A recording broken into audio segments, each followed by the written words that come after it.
Did you hear what I was playing, Lane? I didn't think it polite to listen, sir. I'm sorry for that for your sake. I don't play accurately. Anyone can play accurately. But I play with wonderful expression. As far as the piano is concerned, sentiment is my forte. I keep science for life. Yes, sir. And speaking of the science of life, have you got the cucumber sandwiches cut for Lady Bracknell? Yes, sir. Oh, by the way, Lane, I see from your book that on Thursday night, when Lord Shorman and Mr. Worthing were dining with me, 8 bottles of champagne are entered as having been consumed. Yes, sir. 8 bottles and a pint. Why is it that at a bachelor's establishment the servants invariably drink the champagne? I ask merely for information. I attribute it to the superior quality of the wine, sir. I have often observed that in married households the champagne is rarely of a first-rate brand. Good heavens! Is marriage so demoralizing as that? I believe it is a very pleasant state, sir. I have had very little experience of it myself up to the present. I have only been married once. That was in consequence of a misunderstanding between myself and a young person. I don't know that I am much interested in your family life, Lane. No, sir, it is not a very interesting subject. I never think of it myself. Very natural, I am sure. That will do, Lane, thank you. Thank you, sir. Lane's views on marriage seem somewhat lax. Really, if the lower orders don't set us a good example, what on earth is the use of them? They seem as a class to have absolutely no sense of moral responsibility. Mr. Ernest Worthing.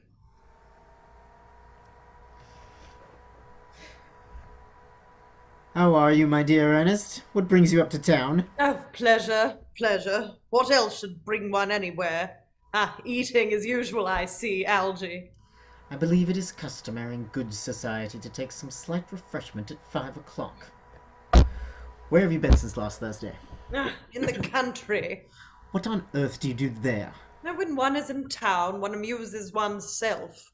When one is in the country, one amuses other people. It is excessively boring.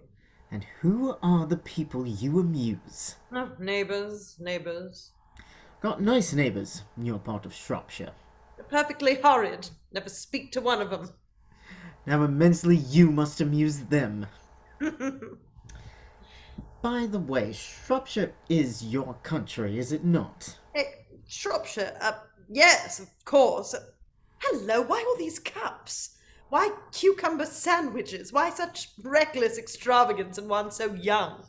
Who is coming to tea? Oh, merely Aunt Augusta and Gwendolen. How perfectly delightful. Yes, that is all very well, but I'm afraid Aunt Augusta won't quite approve of your being here. May I ask why? My dear fellow, the way you flirt with Gwendolen is perfectly disgraceful. It's almost as bad as the way Gwendolen flirts with you. I am in love with Gwendolen. I've come up to town expressly to propose to her. I thought you had come up for pleasure. I call that business. Oh, how utterly unromantic you are. I really don't see anything romantic in proposing. It is very romantic to be in love. But there is nothing romantic about a definite proposal. Why, one may be accepted. One usually is, I believe, and the excitement is all over. The very essence of romance is uncertainty. If ever I get married, I'll certainly try to forget the fact. I've no doubt about that, dear Algy. The divorce court was specially invented for people whose memories are so curiously constituted. Oh, there is no use speculating on that subject. Divorces are made in heaven. Please don't touch the cucumber sandwiches. They are ordered specially for Aunt Augusta. Oh, you have been eating them all the time. That is quite a different matter. She is my aunt. Have some bread and butter. The bread and butter is for Gwendolen. Gwendolen is devoted to bread and butter. And very good bread and butter it is too. Well, my dear fellow, you need not eat it as if you were going to eat it all. You behave as if you were married to her already. You are not married to her already, and I don't think you ever will be. Why on earth do you say that? Well, the first place, girls never marry the men they flirt with. Girls don't think it right. No, that is nonsense. It isn't. It is a great truth. It accounts for the extraordinary number of bachelors that one sees all over the place. In the second place, I don't give my consent. Your consent. My dear fellow, Gwendolen is my first cousin. And before I allow you to marry her, you will have to clear up the whole question of Cecily. Cecily? What on earth do you mean? What do you mean, Algy, by Cecily? I don't know anyone of the name of Cecily. Bring me that cigarette case Mr. Worthing left in the smoking room the last time he dined here. Yes, sir. Do you mean to say you've had my cigarette case all this time? I wish to goodness you'd let me know. I've been writing frantic letters to Scotland Yard. I was very nearly offering a large reward. Well, I wish you would offer one. I happen to be more than usually hard up. Oh, there is no good offering a large reward now that the thing is found. I think that rather mean of you, Ernest, I must say. However, it makes no matter, for now that I look at the inscription inside, I find that the thing isn't yours after all. Of course it's mine. You've seen me with it 100 times. You've no right whatsoever to read what is written inside it. It is a very ungentlemanly thing to read a private cigarette case. Oh, it is absurd to have a hard and fast rule about what one should read and what one shouldn't. More than half of modern culture depends on what one shouldn't read. I am quite aware of the fact, and I don't propose to discuss modern culture. It isn't the sort of thing one should talk of in private. I simply want my cigarette case back. Yes, but this isn't your cigarette case. This cigarette case is a present from someone of the name of Cecily. You said you didn't know anyone of that name. Well, if you want to know, Cecily happens to be my aunt. Your aunt? Yes, charming old lady she is too, and lives at Tunbridge Wells. Give it back to me, Algy. But why does she call herself Little Cecily if she is your aunt and lives at Tunbridge Wells? From Little Cecily, with her fondest love. My dear fellow, what on earth is there in that? Some aunts are tall, some aunts are not tall, and that is a matter that surely an aunt may be allowed to decide for herself. You seem to think that every aunt should be exactly like your aunt. That is absurd. For heaven's sake, give me back my cigarette case. Yes, but why does your aunt call you her uncle? From Little Cecily, with her fondest love, to her dear Uncle Jack. There is no objection, I admit, to an aunt being a small aunt, but why an aunt, no matter what her size may be, should call her own nephew her uncle, I can't quite make out. Besides, your name isn't Jack at all, it's Earnest. It isn't Ernest, it's Jack. You've always told me it was Earnest. I have introduced you to everyone as Earnest. You answer to the name of Earnest. You look as if your name was Earnest. You are the most earnest-looking person I ever saw in my life. It is perfectly absurd you're saying that your name isn't Earnest. It's on your cards. Here's one of them. Mr. Ernest Worthing before the Albany. I'll keep this as a proof that your name is Ernest if you ever attempt to deny it to me, or to Gwendolen, or to anyone else. Well, my name is Ernest in town and Jack in the country. And the cigarette case was given to me in the country. Yes, but that does not account for the fact that your small Aunt Cecily, who lives at Tunbridge Wells, calls you her dear uncle.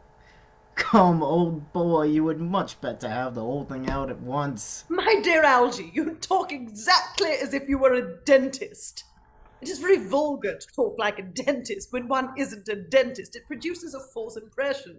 Well, that is exactly what dentists always do. Now go on, tell me the whole thing. I may mention that I have always suspected you of being a confirmed and secret Bunburyist, and I am quite sure of it now. Bunburyist? What on earth do you mean by a Bunburyist? I'll reveal to you the meaning of that incomparable expression as soon as you are kind enough to inform me why you are Ernest in town and Jack in the country. Well, produce my cigarette case first. Here it is. Now produce your explanation, and pray make it improbable. My dear fellow, there's nothing improbable about my explanation at all. In fact, it's perfectly ordinary. Old Mr. Thomas Cardew, who adopted me when I was a little boy, made me, in his will, guardian to his granddaughter, Miss Cecily Cardew. Cecily, who addresses me as her uncle from motives of respect that you could not possibly appreciate, lives at my place in the country under the charge of her admirable governess, Miss Prism. Where is that place in the country, by the way? Ah, that is nothing to you, my dear boy. You are not going to be invited. I may tell you candidly that the place is not in Shropshire. I suspected that, my dear fellow. I have Bunburyed all over Shropshire on 2 separate occasions. Now go on. Why are you Ernest in town and Jack in the country? My dear Algy, I don't know whether you will be able to understand my real motives. You are hardly serious enough. When one is placed in the position of guardian, one has to adopt a very high moral tone on all subjects. It's one's duty to do so.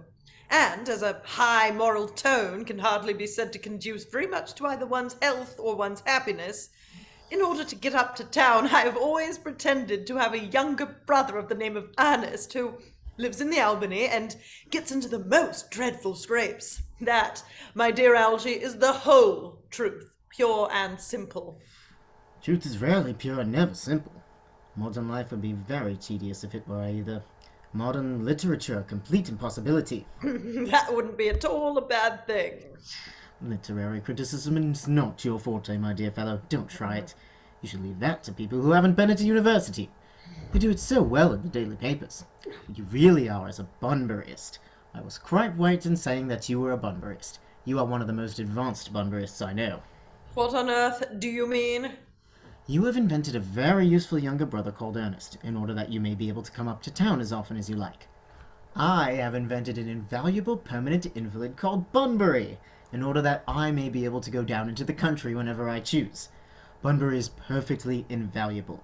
If it wasn't for Bunbury's extraordinary bad health, for instance, I wouldn't be able to dine with you at Willis's tonight, for I really have been engaged to Aunt Augusta for more than a week. I haven't asked you to dine with me anywhere tonight. I know! You are absurdly careless about sending out invitations. It's very foolish of you. Nothing annoys people so much as not receiving invitations. Oh, you had much better dine with your Aunt Augusta.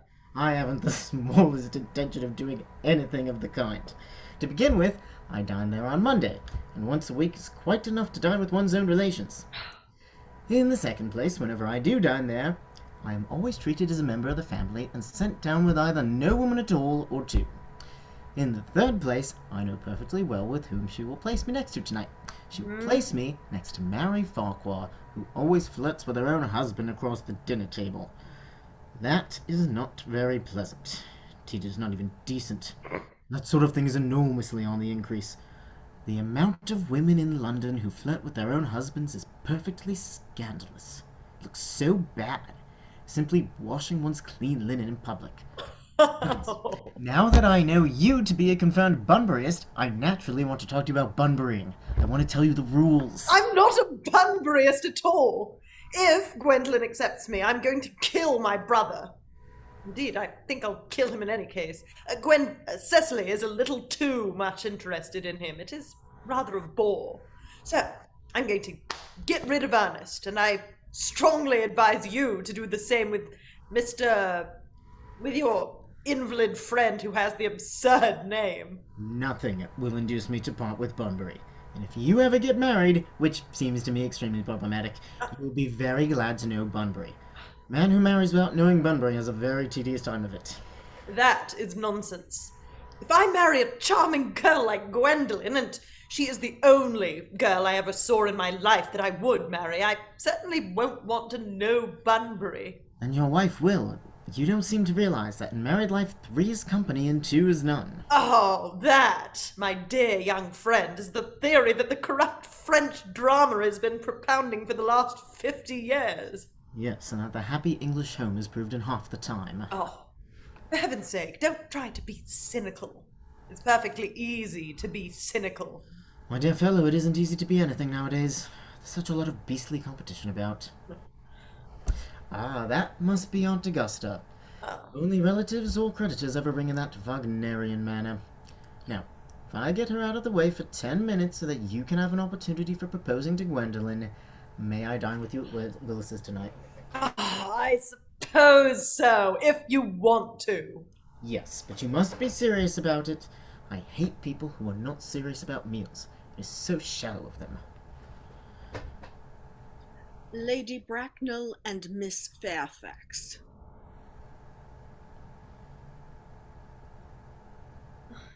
Good afternoon, dear Algernon. I hope you are behaving very well. I'm feeling very well, Aunt Augusta.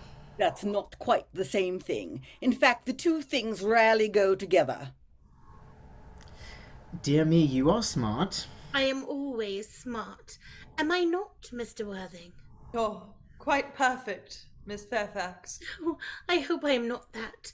It would leave no room for development, and I intend to develop in many directions. I'm sorry we are a little late, Algernon, but I was obliged to call on dear Lady Harbury. I hadn't been there since her poor husband's death. I never saw a woman so altered. She looks quite 20 years younger. And now I'll have a cup of tea and one of those nice cucumber sandwiches you promised me. Certainly, Aunt Augusta. Won't you come and sit here, Gwendolen? Thanks, Mamma. I'm quite comfortable where I am. Good heavens! Lane! Why are there no cucumber sandwiches? I ordered them specially. There were no cucumbers in the market this morning, sir. I went down twice. No cucumbers! No, sir. Not even for ready money. That will do, Lane. Thank you. Thank you, sir. I am greatly distressed, Aunt Augusta, about there being no cucumbers, not even for ready money. It really makes no matter, Algernon. I had some crumpets with Lady Harbury, who seems to me to be living entirely for pleasure now. I hear her hair has turned quite gold from grief.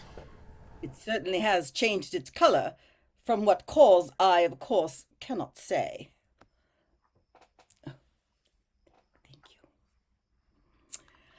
Thank you.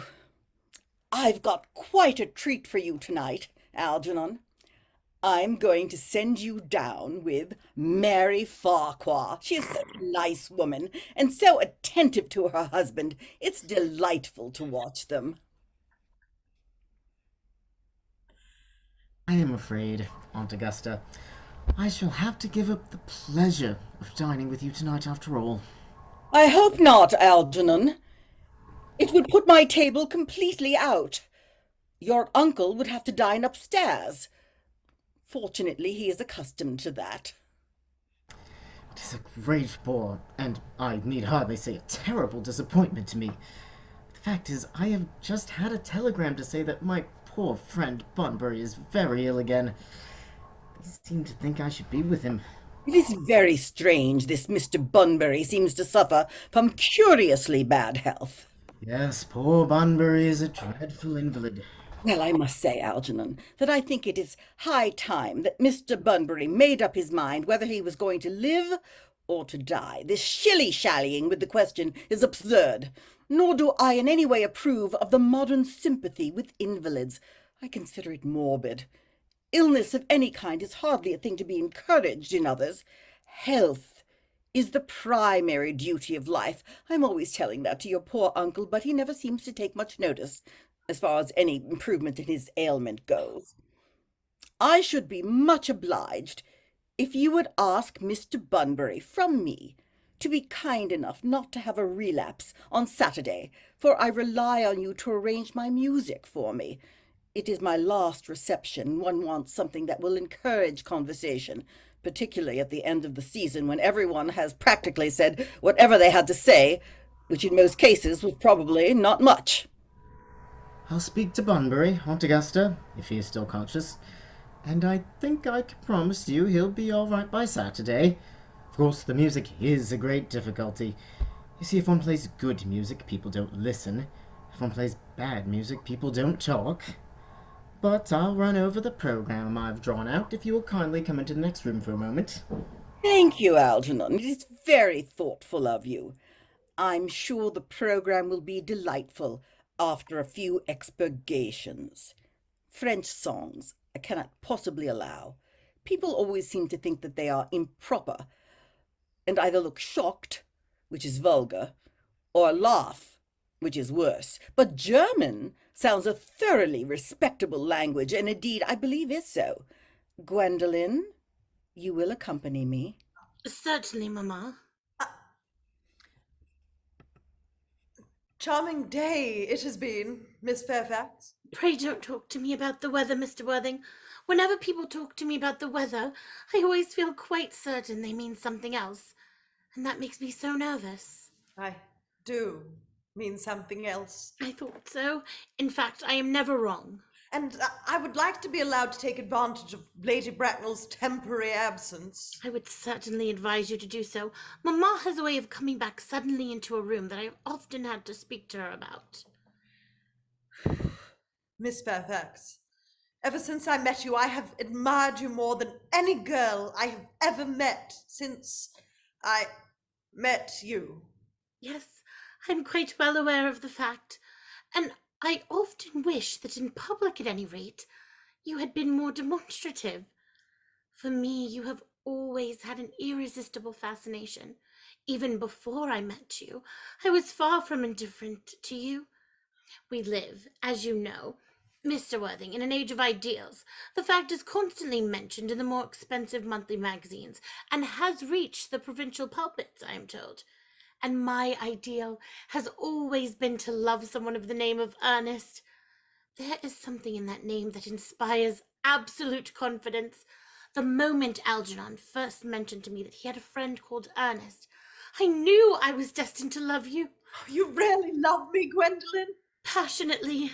Oh, darling, you don't know how happy you've made me. My own Earnest.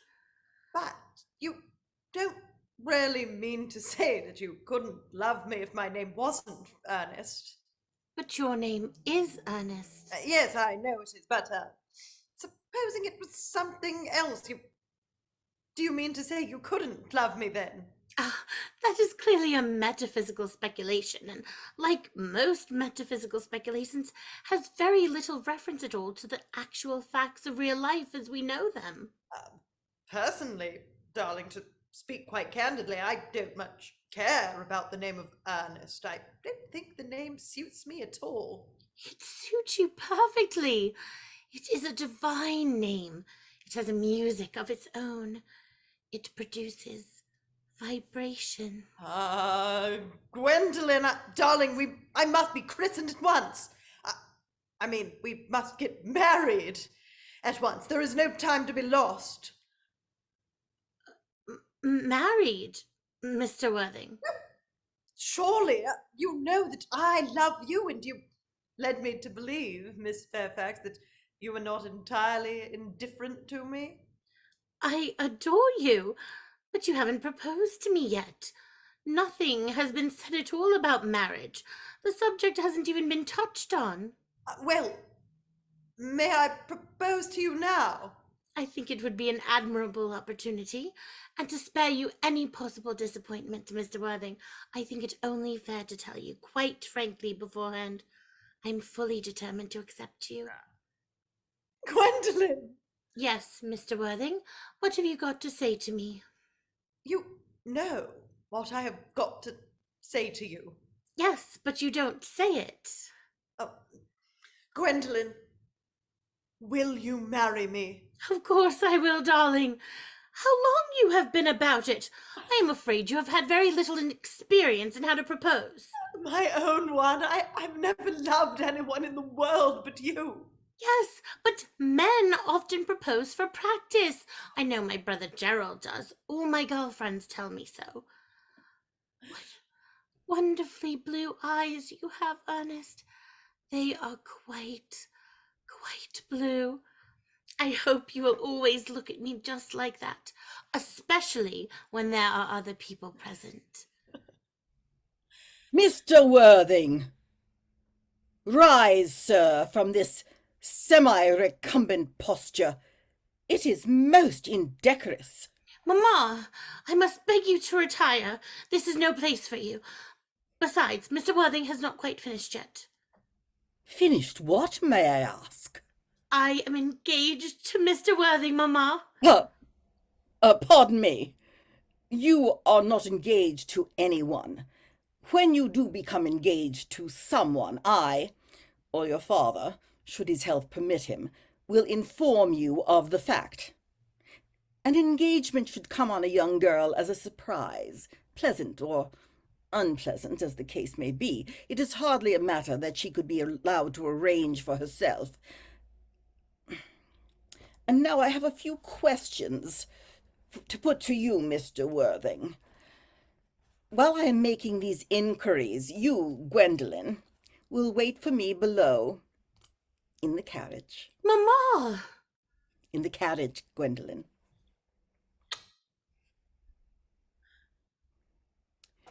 Gwendolen, the carriage! Yes, Mamma. You can take a seat, Mr. Worthing. Thank you, Lady Bracknell. I prefer standing. I feel bound to tell you that you are not down on my list of eligible young men. Although I have the same list as dear Duchess of Bolton has. We work together, in fact. However, I am quite ready to enter your name should your answers be what a rarely affectionate mother requires. Do you smoke? Well, yes, I must admit I smoke. I'm glad to hear it. A man should always have an occupation of some kind. There are far too many idle men in London as it is. How old are you? 29. A very good age to be married at. I've always been of the opinion that a man who desires to get married should know either everything or nothing. Which do you know? I know nothing, Lady Bracknell. I am pleased to hear it. I do not approve of anything that tampers with the natural ignorance. Ignorance is like a delicate, exotic fruit. Touch it, and the bloom is gone. The whole theory of modern education is radically unsound. Fortunately, in England at any rate, education produces no effect whatsoever. If it did, it would prove a serious danger to the upper classes, and probably lead to acts of violence in Grosvenor Square. What is your income? Between 7,000 and 8,000 a year. In land or in investments? In investments, chiefly. That is satisfactory. What between the duties expected of one during one's lifetime and the duties exacted from one after one's death, land has ceased to be either a profit or a pleasure. It gives one position and prevents one from keeping it up. That's all that can be said about land. I have a country house with some land, of course, attached to it, about 1,500 acres, I believe, but I don't depend on that for my real income. In fact, as far as I can make out, the poachers are the only people who make anything out of it. Country house. How many bedrooms? Well, that point can be cleared up afterwards. You have a townhouse, I hope. A girl with a simple, unspoiled nature like Gwendolen could hardly be expected to reside in the country. Well, I own a house in Belgrove Square, but it is let by the year to Lady Bloxham. Of course, I can get it back whenever I like, at 6 months' notice. Lady Bloxham? I don't know her. Oh, she goes about very little. She is a lady considerably advanced in years. Ah, nowadays that is no guarantee of respectability of character. What number Belgrave Square? 149. The unfashionable side. I thought there was something. However, that could be easily altered. Do you mean the fashion or the side? Both, if necessary, I presume. What are your politics? Well, I'm afraid I really have none. I'm a liberal unionist. Oh, they count as Tories. They dine with us, or come in the evening at any rate. Now, to minor matters. Are your parents living?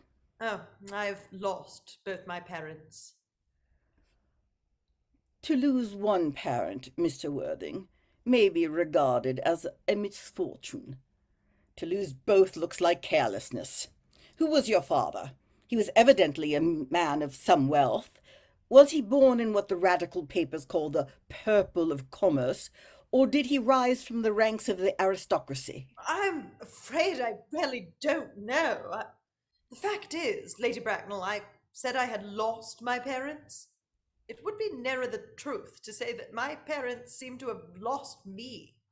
I don't actually know who I am by birth. I was found. Found? The late Mr. Thomas Cardew, an old gentleman of a very charitable and kindly disposition, found me and gave me the name of Worthing because he happened to have a first-class ticket for Worthing in his pocket at the time. Worthing is a place in Sussex. It is a seaside resort. Where did the charitable gentleman who had a first-class ticket for this seaside resort find you? In a handbag. A handbag. Yes, Lady Bracknell, I was in a handbag, a somewhat large black leather handbag with handles to it, an ordinary handbag, in fact.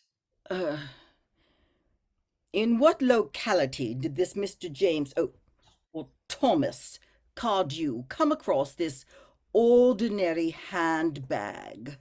In the cloakroom at Victoria Station. It was given to him in mistake for his own. The cloakroom at Victoria Station. Yes, the Brighton line? The line is immaterial, Mr. Worthing. I confess I feel somewhat bewildered by what you have just told me. To be born, or at any rate bred, in a handbag, whether it had handles or not, seems to me to display a contempt for the ordinary decencies of family life that reminds one of the worst excesses of the French Revolution, and I presume you know what that unfortunate movement led to. As for the particular locality in which the handbag was found, a cloakroom at a railway station might serve to conceal a social indiscretion, has probably indeed been used for that purpose before now, but it could hardly be regarded as an assured basis for a recognized position in good society. May I ask you then what you would advise me to do? I need hardly say I would do anything in the world to ensure Gwendolyn's happiness. I would strongly advise you, Mr. Worthing, to try and acquire some relations as soon as possible, and to make a definite effort to produce, at any rate, one parent of either sex before the season is quite over. Well, I don't see how I could possibly manage to do that. I can produce the handbag at any moment. It is in my dressing room at home. I really think that should satisfy you, Lady Bracknell. Me, sir? What has it to do with me? You can hardly imagine that I and Lord Bracknell would dream of allowing our only daughter, a girl brought up with the utmost care, to marry into a cloakroom and form an alliance with a parcel? Good morning, Mr. Worthing. Good morning. Da da da da da da da da. Da, da, da, da, da, da, For da, goodness sake, da. don't play that ghastly tune, Algy! How idiotic you are! Didn't you go off all right, old boy? You don't even mean to say Gwendolyn refused you. I know it. I know it is a way she has. She is always refusing people. I think it is most ill-natured of her. Gwendolyn is right as a trivet. As far as she is concerned, we are engaged. Her mother is perfectly unbearable. Never met such a gorgon. I don't really know what a Gorgon is like, but I am quite sure that Lady Bracknell is one. In any case, she is a monster without being a myth, which is rather unfair. I beg your pardon, Algy. I suppose I shouldn't talk about your own aunt in that way before you. My dear boy, I love hearing my relations abused. It's the only thing that makes me putting up with them at all. Relations are simply a tedious pack of people who haven't got the remotest knowledge of how to live, nor the smallest instinct about when to die. Oh, that is nonsense. It isn't. Well, I won't argue about the matter. You always want to argue about things. That is exactly what things were originally made for. Upon my word, if I thought that, I'd shoot myself. You don't think there is any chance of Gwendolen becoming like her mother in about 150 years, do you, Algy? All women become like their mothers. That is their tragedy. No man does. That's his. Is that clever? It is perfectly phrased. And quite as true as any observation in civilized life should be. I'm sick to death of cleverness. I'm always meeting clever people. Everybody is clever nowadays. The thing has become an absolute public nuisance. I wish to goodness we had a few fools left. We have. I should extremely like to meet them. What do they talk about? Fools. Oh, about the clever people, of course. What fools. By the way, did you tell Gwendolen the truth about your being Ernest in town and Jack in the country? My dear fellow, the truth isn't quite the sort of thing one tells to a nice, sweet, refined girl. What extraordinary ideas you have about the way to behave to a woman. The only way to behave to a woman is to make love to her if she is pretty, and to someone else if she is plain. Oh, that is nonsense. What about your brother? What about the profligate Earnest? Before the end of the week I shall have got rid of him. I'll say he died in Paris of apoplexy. Lots of people die of apoplexy quite suddenly, don't they? Yes, but it's hereditary, my dear fellow. It's the sort of thing that runs in families. You'd much better say a severe chill. You're sure a severe chill isn't hereditary or anything of that kind? Of course it isn't. Very well then. My poor brother Ernest is carried off suddenly in Paris by a severe chill. That gets rid of him. But I thought you said that Miss Cardew was a little too much interested in your poor brother Ernest. Won't she feel his loss a good deal? Oh, that is all right. Cecily is not a silly romantic girl, I am glad to say. She has got a capital appetite, goes long walks and pays no attention at all to her lessons. I would rather like to see Cecily. I will take very good care you never do. She is excessively pretty and she is only just 18. Have you told Gwendolen yet that you have an excessively pretty ward who is only just 18? One doesn't blurt these things out to people. Cecily and Gwendolen are perfectly certain to be extremely great friends. I'll bet you anything you like that half an hour after they've met, they will be calling each other sister. We can only do that when they've called each other a lot of other things first. Oh. Now, my dear boy, if we want to get a good table of Willis's, we really must go and dress. Do you know it is nearly 7? It is always nearly 7. Well, I'm hungry. Never knew you when you weren't. What shall we do after dinner? Go to a theatre? No, I loathe listening. Well, let's go to the club. No, I hate talking. Well, we might trot round to the Empire at 10? No, I can't bear looking at things. It is so silly. Well, what shall we do? Nothing. It's awfully hard work doing nothing. However, I don't mind hard work when there is no definite object of any kind. Miss Fairfax. Gwendolen, upon my word. Algy, kindly turn your back. I have something very particular to say to Mr. Worthing. Really, Gwendolen, I don't think I can allow this at all. Algy, you always adopt a strictly immoral attitude towards life. You are not quite old enough to do that. My own darling. Ernest, we may never be married. From the expression on Mamma's face, I fear we never shall. Few parents nowadays pay any regard to what their children say to them. The old-fashioned respect for the young is fast dying out. Whatever influence I had over Mamma, I lost at the age of 3. But although she may prevent us from becoming man and wife, and I may marry someone else and marry often, nothing that she can possibly do can alter my eternal devotion to you. Dear Gwendolen. The story of your romantic origin, as related to me by Mamma with unpleasing comments, has naturally stirred the deeper fibers of my nature. Your Christian name has an irresistible fascination. The simplicity of your character makes you exquisitely incomprehensible to me. Your town address at the Albany I have. What is your address in the country? The Manor House at Woolton, Hertfordshire.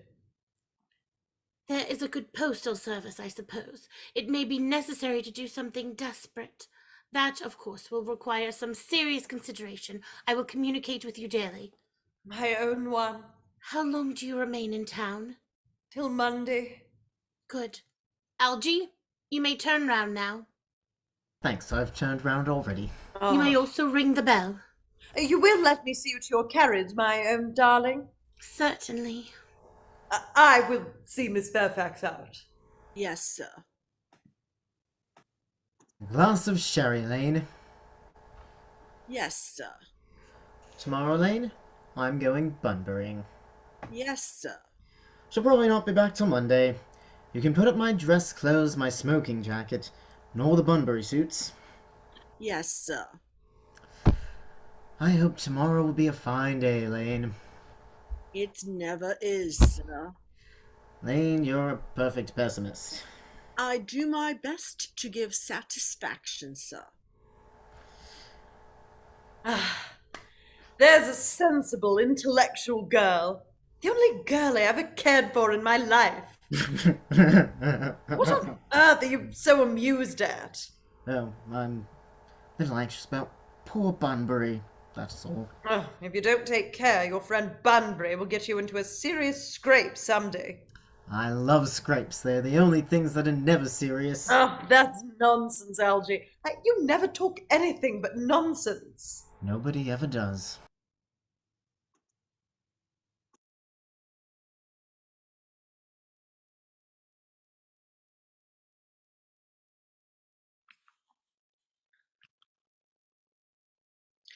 Cecily, Cecily, surely such a utilitarian occupation as the watering of flowers is rather Moulton's duty than yours, especially at a moment when intellectual pleasures await you. Your German grammar is on the table. Pray open it at page 15. We will repeat yesterday's lesson. But I don't like German. It isn't at all a becoming language. I know perfectly well that I look quite plain after my German lesson. Child, you know how anxious your guardian is, that you should improve yourself in every way. He laid particular stress on your German as he was leaving for town yesterday. Indeed, he always lays stress on your German when he is leaving for town. Dear Uncle Jack is so very serious. Sometimes he is so serious that I think he cannot be quite well. Your guardian enjoys the best of health, and his gravity of demeanour is especially to be commended in one so comparatively young as he is. I know no one who has a higher sense of duty and responsibility. I suppose that is why he often looks a little bored when we three are together. Cecily, I am surprised at you. Mr. Worthing has many troubles in his life. Idle merriment and triviality would be out of place in his conversation. You must remember his constant anxiety about that unfortunate young man, his brother. I wish Uncle Jack would allow that unfortunate young man, his brother, to come down here sometimes. We might have a good influence over him, Miss Prism. I am sure you certainly would. You know German and geology and things of that kind influence a man very much. I do not think that even I could produce any effect on a character that, according to his own brother's admission, is irretrievably weak and vacillating. Indeed, I am not sure that I would desire to reclaim him. I am not in favor of this modern mania for turning bad people into good people at a moment's notice. As a man sows, so let him reap. You must put away your diary, Cecily. I really don't see why you should keep a diary at all. I keep a diary in order to enter the wonderful secrets of my life. If I didn't write them down, I should probably forget all about them. A memory, my dear Cecily, is the diary that we all carry about with us. Yes, but it usually chronicles the things that have never happened and couldn't possibly have happened. I believe that memory is responsible for nearly all the three-volume novels that Moody sends us. Do not speak slightingly of the three-volume novel, Cecily. I wrote one myself in earlier days. Did you really, Miss Prism? How wonderfully clever you are! I hope it did not end happily. I don't like novels that end happily. They depress me so much. The good ended happily, and the bad unhappily. That is what fiction means. I suppose so. But it seems very unfair. And was your novel ever published? Alas, no. The manuscript unfortunately was abandoned. I use the word in the sense of lost or mislaid. To your work, child, these speculations are profitless. But I see dear Dr. Chasuble coming up through the garden. Dr. Chasuble, this is indeed a pleasure. And how are we this morning, Miss Prism? Miss Prism, I trust you are well? Miss Prism has just been complaining of a slight headache. I think it would do her so much good to have a short stroll with you in the park, Dr. Chasuble. Cecily, I have never mentioned anything about a headache. No, dear Miss Prism, I know that, but I felt instinctively that you had a headache. Indeed, I was thinking about that and not about my German lesson when the rector came in. I hope, Cecily, you are not inattentive. Oh, I am afraid I am. That is strange.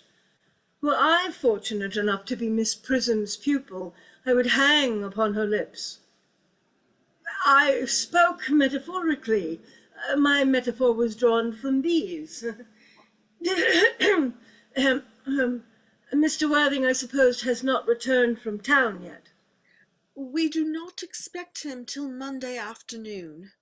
Ah, yes. He usually likes to spend his Sunday in London.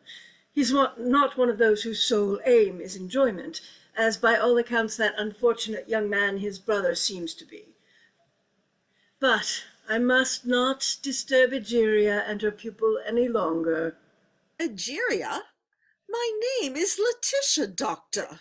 A classical allusion, merely, drawn from the pagan authors. I shall see you both, no doubt, at evensong. I think, dear Doctor, I will have a stroll with you. I find I have a headache after all, and a walk might do it good. With pleasure, Miss Prism, with pleasure. We might go as far as the schools and back. That would be delightful. Cecily, you will read your political economy in my absence. The chapter on the fall of the rupee you may omit. It is somewhat too sensational. Even these metallic problems have their melodramatic side.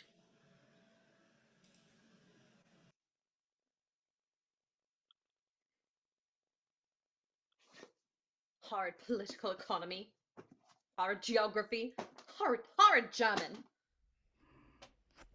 Mr. Worthing has just... Mr. Ernest Worthing has just driven over from the station. He has brought his luggage with him. Mr. Ernest Worthing, B4, the Albany West. Uncle Jack's brother. Did you tell him Mr. Worthing was in town? Yes, miss. He seemed very much disappointed. I mentioned that you and Miss Prism were in the garden. He said he was anxious to speak to you privately for a moment. Ask Mr. Ernest Worthing to come here. I suppose you had better talk to the housekeeper about a room for him. Yes, miss. I have never met any really wicked person before. I feel rather frightened. I'm so afraid he will look like everyone else. He does. You are my little cousin Cecily, I'm sure. You are under some strange mistake. I am not little. In fact, I believe I am more than usually tall for my age. But I am your cousin Cecily.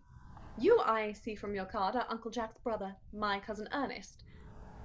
My wicked cousin Ernest. Oh, I am not really wicked at all, Cousin Cecily. You mustn't think that I am wicked. You are not, and you have certainly been deceiving us all in a very inexcusable manner. I hope you have not been leading a double life, pretending to be wicked and being really good all the time. That would be hypocrisy. Oh, of course I have been rather reckless. I'm glad to hear it. In fact, now you mention the subject, I have been very bad in my own small way. I don't think you should be so proud of that, though I am sure it must have been very pleasant. It's much pleasanter being here with you. I can't understand how you are here at all. Uncle Jack won't be back till Monday afternoon. That is a great disappointment. I'm obliged to go up by the first train on Monday morning. I have a business appointment that I am anxious to miss. Couldn't you miss it anywhere but in London? No, the appointment is in London. Well, I know, of course, how important it is not to keep a business engagement if one wants to retain any sense of the beauty of life. But still, I think you had better wait till Uncle Jack arrives. I know he wants to speak to you about your emigrating. About my what? You're emigrating. He has gone up to buy your outfit. I certainly wouldn't let Jack buy my outfit. He has no taste in neckties at all. I don't think you will require neckties. Uncle Jack is sending you to Australia. Australia. I'd sooner die. Well, he said at dinner on Wednesday night that you would have to choose between this world, the next world, and Australia. Oh, well. The accounts I've received of Australia and the next world are not particularly encouraging. This world is good enough for me, Cousin Cecily. Yes, but are you good enough for it? I'm afraid I'm not that. That is why I want you to reform me. You might make that your mission, if you don't mind, Cousin Cecily. I'm afraid I've no time this afternoon. Well, would you mind my reforming myself this afternoon? It is rather quixotic of you. But I think you should try. I will. I feel better already. You are looking a little worse. That is because I am hungry. How thoughtless of me. I should have remembered that when one is going to lead an entirely new life, one requires regular and wholesome meals. Won't you come in? Thank you. Might I have a buttonhole first? I never have any appetite unless I have a buttonhole first. A marchanier? No, I'd sooner have a pink rose. Why? Because you are like a pink rose, Cousin Cecily. I don't think it can be right for you to talk to me like that. Miss Prism never says such things to me. Then Miss Prism is a short-sighted old lady. You are the prettiest girl I ever saw. Miss Prism says that all good looks are a snare. They are a snare that every sensible man would like to be caught in. Oh, I don't think I would care to catch a sensible man. I shouldn't know what to talk to him about. You are too much alone, dear Dr. Chaswell. You should get married. A misanthrope I can understand. A womanthrope, never. Believe me, I do not deserve so neologistic a phrase. The precept as well as the practice of the primitive church was distinctly against matrimony. That is obviously the reason why the primitive church has not lasted up to the present day. And you do not seem to realize, dear doctor, that by persistently remaining single, a man converts himself into a permanent public temptation. Men should be more careful. This very celibacy leads weaker vessels astray. But is a man not equally attractive when married? No married man is ever attractive except to his wife. And often, I've been told, not even to her. That depends on the intellectual sympathies of the woman. Maturity can always be depended on. Ripeness can be trusted. Young women are green. I spoke horticulturally. My metaphor was drawn from fruits. But where is Cecily? Perhaps she followed us to the schools. Mr. Worthing, Mr. Worthing? this is indeed a surprise. We did not look for you till Monday afternoon. I have returned sooner than I expected. Dr. Chosbell, I hope you are well.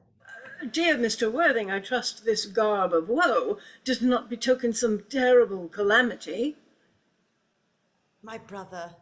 A more shameful debts and extravagance. Still leading his life of pleasure? Dead. Your brother Ernest dead? Quite dead. What a lesson for him. I trust he will profit by it. Mr. Worthing, I offer you my sincere condolences. You have at the least the consolation of knowing that you were always the most generous and forgiving of brothers. Poor Ernest. He had many faults, but it is a sad, sad blow. Very sad indeed. Were you with him at the end? No, he died in Paris. In fact, I had a telegram last night from the manager of the Grand Hotel. Was the cause of death mentioned? A severe chill, it seems. As a man sows, so shall he reap. Charity, dear Miss Prism, charity. None of us are perfect. I myself am peculiarly susceptible to drafts. Will the interment take place here? No, he seems to have expressed a desire to be buried in Paris. In Paris? I fear that hardly points to any very serious state of mind at the last. You would no doubt wish me to make some slight allusion to this tragic domestic affliction next Sunday, pardon me. My sermon on the meaning of the manna in the wilderness can be adapted to almost any occasion, joyful, or as the present case is, distressing. I have preached it at harvest celebrations, christenings, confirmations, on days of humiliation, and festal days. The last time I delivered it was in the cathedral as a charity sermon on behalf of the Society for the Prevention of Discontent among the Upper Orders. The bishop, who was present, was much struck by some of the analogies I drew. That reminds me, you mentioned christenings, I think. I suppose you know how to christen all right? I mean, of course, you are continually christening, aren't you? It is, I regret to say, one of the rector's most constant duties in this parish. I have often spoken to the poorer classes on the subject, but they don't seem to know what thrift is. But is there any particular infant in whom you are interested, Mr. Worthing? Your brother was, I believe, unmarried, was he not? Oh, yes. People who live entirely for pleasure usually are. But it is not for any child, dear doctor. I am very fond of children. No, the fact is I would like to be christened myself. This afternoon, if you have nothing better to do. But surely, Mr. Worthing, you have been christened already. I don't remember anything about it. But have you any grave doubts on the subject? I certainly intend to have. Of course, I don't know if the thing would bother you in any way, or if you think I am a little too old now. Not at all. The sprinkling and indeed the immersion of adults is a perfectly canonical practice. Immersion? Oh, you need have no apprehensions. Sprinkling is all that's necessary, or indeed I think advisable. Our weather is so changeable. At what hour would you wish the ceremony performed? Oh, I thought I might trot round about 5, if that would suit you. Perfectly, perfectly. In fact, I have 2 similar ceremonies to perform at that time. A case of twins that occurred recently in one of the outlying cottages on your own estate. Poor Jenkins, the carter. A most hard-working man. I don't see much fun in being christened along with other babies. It would be childish. Would 5:30 do? Admirably, admirably. Oh. And now, dear Mr. Worthing, I will not intrude any longer into a house of sorrow. I would merely beg you not to be too much bowed down by grief. What seem to us bitter trials are often blessings in disguise. This seems to me a blessing of an extremely obvious kind. Uncle Jack! Oh, I am pleased to see you back. But what horrid clothes you have got on. Do go and change them. Cecily! My child, my child. What is the matter, Uncle Jack? Do look happy. You look as if you had toothache, and I have got such a surprise for you. Who do you think is in the dining room? Your brother. Who? Your brother Ernest. He arrived about half an hour ago. What nonsense! I haven't got a brother. Oh, don't say that. However badly he may have behaved to you in the past, he is still your brother. You couldn't be so heartless as to disown him. I'll tell him to come out, and you will shake hands with him, won't you, Uncle Jack? These are very joyful tidings. After we had all been resigned to his loss, this sudden return seems to me peculiarly distressing. My brother is in the dining room. I don't know what it all means. I think it perfectly absurd. Good heavens! Brother John, I have come down from town to tell you that I am very sorry for all the trouble I have given you, that I intend to lead a better life in the future. Jack, you're not going to refuse your own brother's hand. Nothing will induce me to take his hand. I think his coming here perfectly disgraceful. He knows perfectly well why. Uncle Jack, do be nice. There is some good in every one. Ernest has just been telling me about his poor invalid friend, Mr. Bunbury, whom he goes to visit so often. And surely there must be much good in one who is kind to an invalid and leaves the pleasures of London to sit by a bed of pain. Oh, he has been talking of Bunbury, has he? Yes, he has told me all about poor Mr. Bunbury and his terrible state of health. Bunbury, well, I won't have him talk to you about Bunbury or about anything else. It is enough to drive one perfectly frantic. Of course, I admit that the faults were all on my side, but I must say that I think Brother John's coldness to me is peculiarly painful. I expected a more enthusiastic welcome, especially considering it is the first time I have come here. Uncle Jack, if you don't shake hands with Ernest, I will never forgive you. Never forgive me? Never, never, never. Well, this is the last time I shall ever do it. It's pleasant, is it not, to see so perfect a reconciliation? I think we might leave the two brothers together. Cecily, you will come with us. Certainly, Miss Prism. My little task of reconciliation is over. You have done a beautiful action today, dear child. Oh, we must not be premature in our judgments. I feel very happy. You young scoundrel, Algy, you must get out of this place as soon as possible. I don't allow any Bunburying here. I have put Mr. Ernest's things in the room next to yours, sir. I suppose that is all right? What?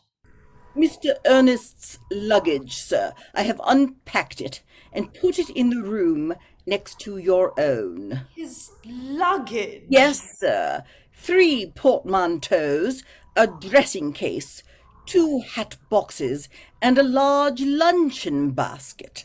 I'm afraid I can't stay more than a week this time. Merriman, order the dog cart at once. Mr. Ernest has been suddenly called back to town. Yes, sir. What a fearful liar you are, Jack. I have not been called back to town at all. Yes, you have. I haven't heard anyone call me.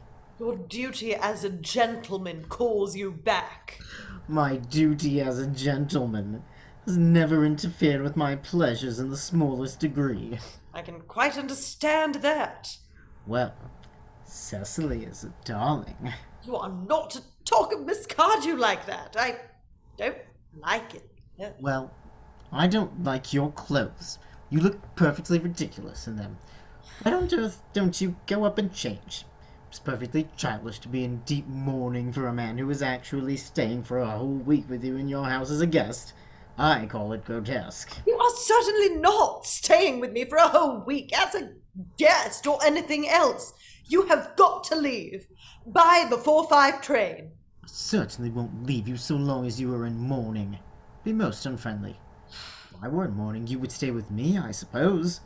I should think it very unkind if you didn't. Well, will you go if I change my clothes? Yes, if you are not too long. I never saw anybody take so long to dress. Such little result. Well, at any rate, that is better than being always overdressed, as you are. If I am occasionally a little overdressed, I make up for it by being always immensely overeducated. Your vanity is ridiculous. Your conduct an outrage, and your presence in my garden utterly absurd. However, you have got to catch the 4:05, and I hope you will have a pleasant journey back to town.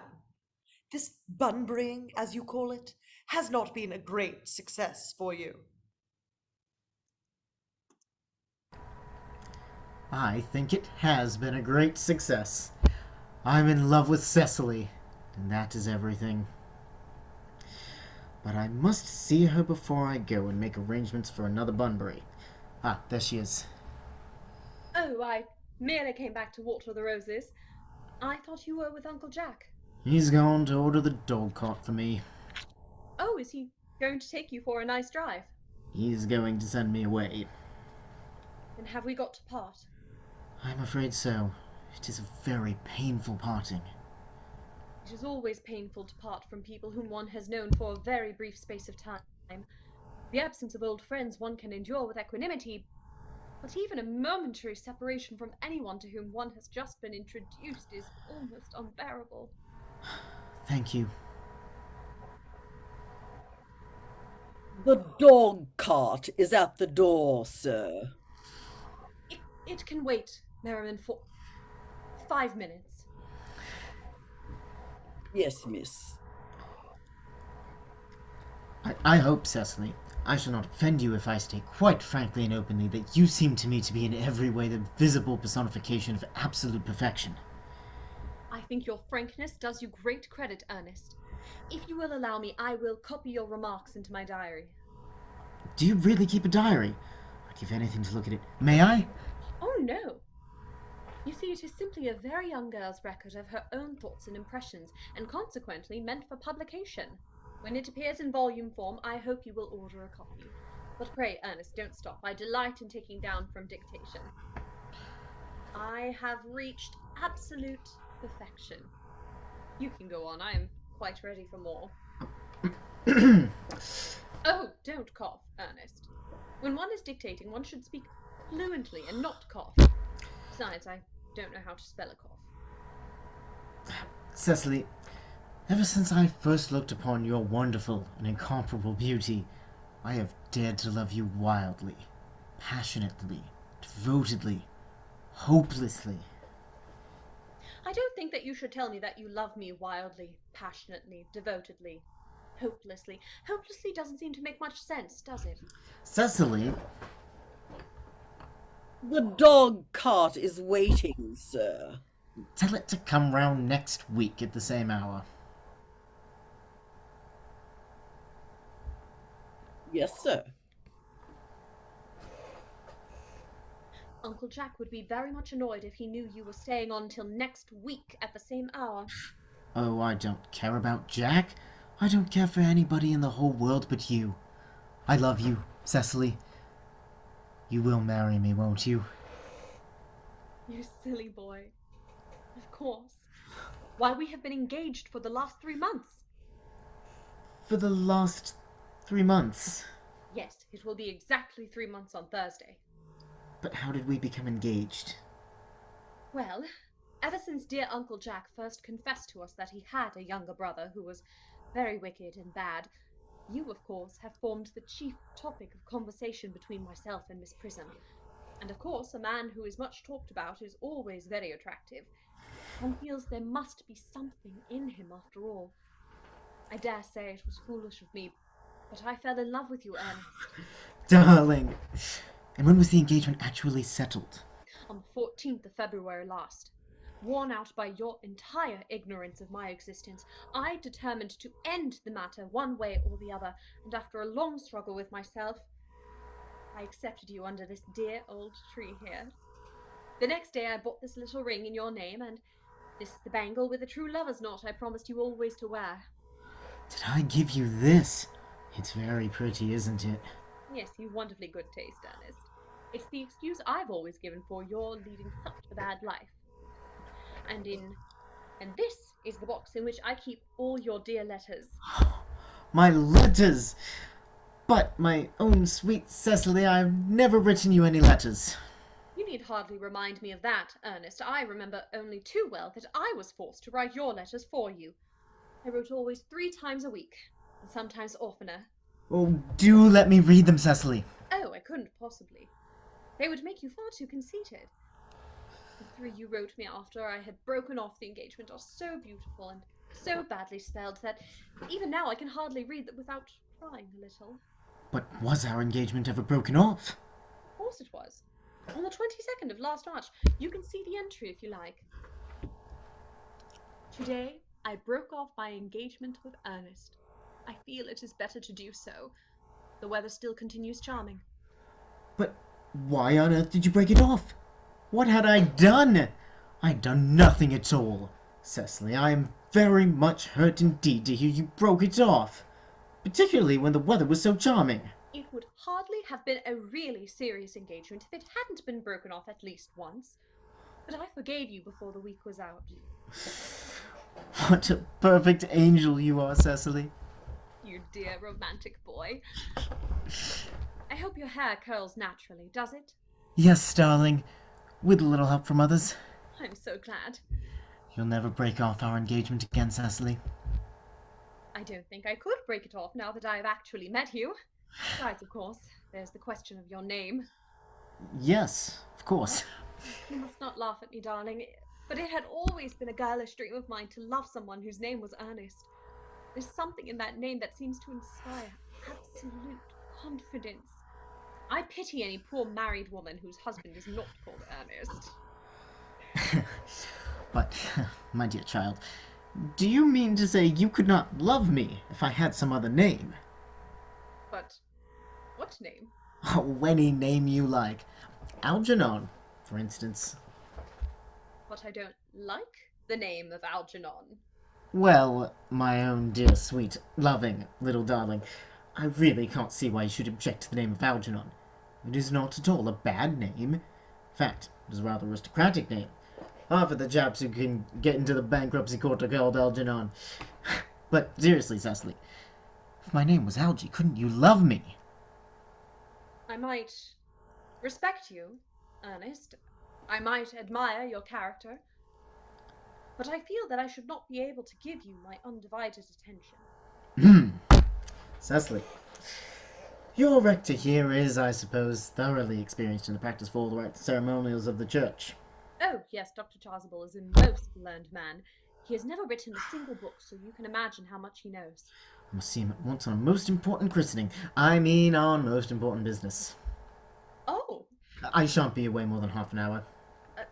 Considering we have been engaged since February the 14th, and that I only met you today for the first time, I think it is rather hard that you should leave me for so long a period as half an hour. Couldn't you make it 20 minutes? I'll be back in no time. What an impetuous boy he is. I like his hair so much. I must enter his proposal in my diary. Thank you so much. Fairfax. We will now have a 15-minute intermission, and we'll see you back here in 15 minutes.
A Miss Fairfax has just called to see Mr. Worthing on very important business, Miss Fairfax states.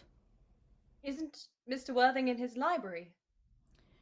Mr. Worthing went over in the direction of the rectory some time ago.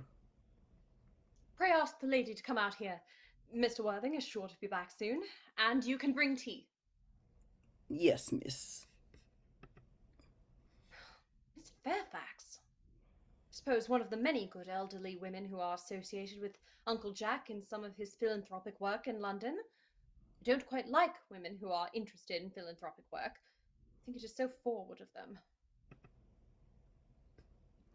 Miss Fairfax. Pray let me introduce myself to you. My name is Cecily Cardew. Cecily Cardew. What a very sweet name. Something tells me we are going to be great friends. I like you already more than I can say. My first impressions of people are never wrong. How nice of you to like me so much after we have known each other such a comparatively short time. Pray sit down. I may call you Cecily, may I not? With pleasure, And you will always call me Gwendolen, won't you? if you wish. Then that is all quite settled, is it not? I hope so. Perhaps this might be a favourable opportunity for my mentioning who I am. My father is Lord Bracknell. You have never heard of Papa, I suppose? I don't think so. Outside the family circle, Papa, I am glad to say, is entirely unknown. I think that is quite as it should be. The home seems to me to be the proper sphere for the man, and certainly once a man becomes to neglect his domestic duties, he becomes painfully effeminate, does he not? And I don't like that. It makes men so very, very attractive. Cecily, Mamma, whose views on education are remarkably strict, has brought me up to be extremely short-sighted. It is part of her system. So, do you mind my looking at you through my glasses? Oh, not at all, Gwendolen. I am very fond of being looked at. Mm. You are here on a short visit, I suppose. Oh, no, I live here. Really? Your mother, no doubt, or some female relative of advanced years resides here also? Oh, no, I have no mother, nor in fact any relations. Indeed. My dear guardian, with the assistance of Miss Prism, has the arduous task of looking after me. Your guardian? Yes, I am Mr. Worthing's ward. Oh, it is strange he never mentioned to me that he had a ward. How secretive of him. He grows more interesting hourly.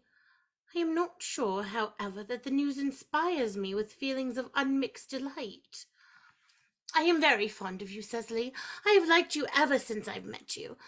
But I am bound to state that now that I know that you are Mr. Worthing's ward, I cannot help expressing a wish you were, well, just a little older than you seem to be, and not quite so alluring in appearance. In fact, if I may speak candidly— Pray do.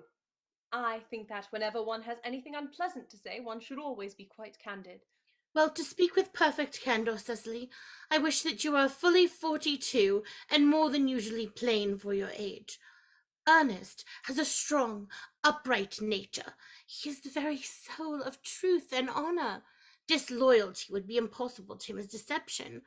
But even the men of the most noblest possible moral character are extremely susceptible to the influence of the physical charms of others. Modern, no less ancient history supplies us with the most painful examples of what I refer to. If it were not so, indeed, history would be quite unreadable. I beg your pardon, Gwendolen, did you say Ernest? Yes. Oh, but it is not Mr. Ernest Worthing who is my guardian. It is his brother, his elder brother. Ernest never mentioned to me that he had a brother. I am sorry to say they have not been on good terms for a long time. That accounts for it. And now that I think of it, I have never heard any man mention his brother. The subject seems distasteful to most men. Cecily, you have lifted a load from my mind. I was growing almost anxious. It would have been terrible if any cloud had come across a friendship like ours, would it not? Of course, you are quite sure that it is not Mr. Ernest Worthing who is your guardian. Quite sure. In fact, I'm going to be his. I beg your pardon. Dearest Gwendolen, there is no reason why I should make it a secret of it to you. Our little county paper is sure to chronicle the fact next week. Mr. Ernest Worthing and I are engaged to be married. My darling Cecily, I think there must be some slight error. Mr. Ernest Worthing is engaged to me. The announcement will appear in the Morning Post on Saturday at the latest. I am afraid you must be under some misconception. Ernest proposed to me exactly 10 minutes ago. It is very curious, for he asked me to be his wife yesterday afternoon at 5:30. If you would care to verify the incident, pray do so. I never travel without my diary. One should always have something sensational to read on the train. I am so sorry, dear Cecily, if it is any disappointment to you, but I am afraid I have the prior claim. It would distress me more than I can tell you, dear Gwendolen, if I caused you any mental or physical anguish, but I feel bound to point out that since Ernest proposed to you, he clearly has changed his mind. If the poor fellow has been entrapped into any foolish promise, I shall consider it my duty to rescue him at once and with a firm hand. Whatever unfortunate entanglement my dear boy may have got into, I will never reproach him with it after we are married. Do you allude to me, Miss Cardew, as an entanglement? You are presumptuous. On an occasion of this kind, it becomes more than a moral duty to speak one's mind. It becomes a pleasure. Do you suggest, Miss Fairfax, that I entrapped Ernest into an engagement? How dare you? This is no time for wearing the shallow mask of manners. When I see a spade, I call it a spade. I am glad to say that I have never seen a spade. It is obvious that our social spheres have been widely different. Shall I lay tea here as usual, miss? Yes, as usual. Are there many interesting walks in the vicinity, Miss Cardew? Oh, yes, a great many. From the top of one of the hills quite close, one can see 5 counties. 5 counties! I don't think I should like that. I hate crowds. I suppose that is why you live in town. Quite a well-kept garden, this is, Miss Cardew.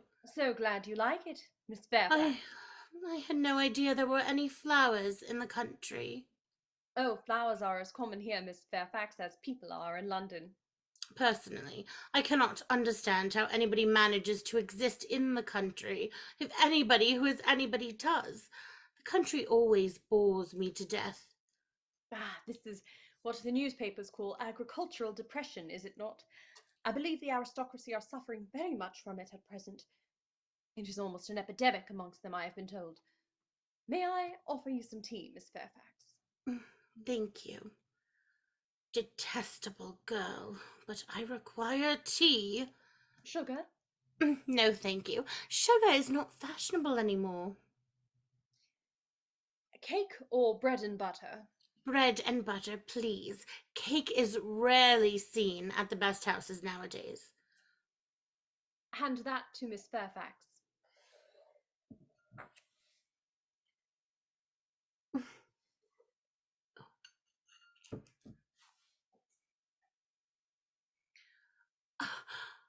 You have filled my tea with lumps of sugar, and though I most distinctly asked for bread and butter, you have given me cake.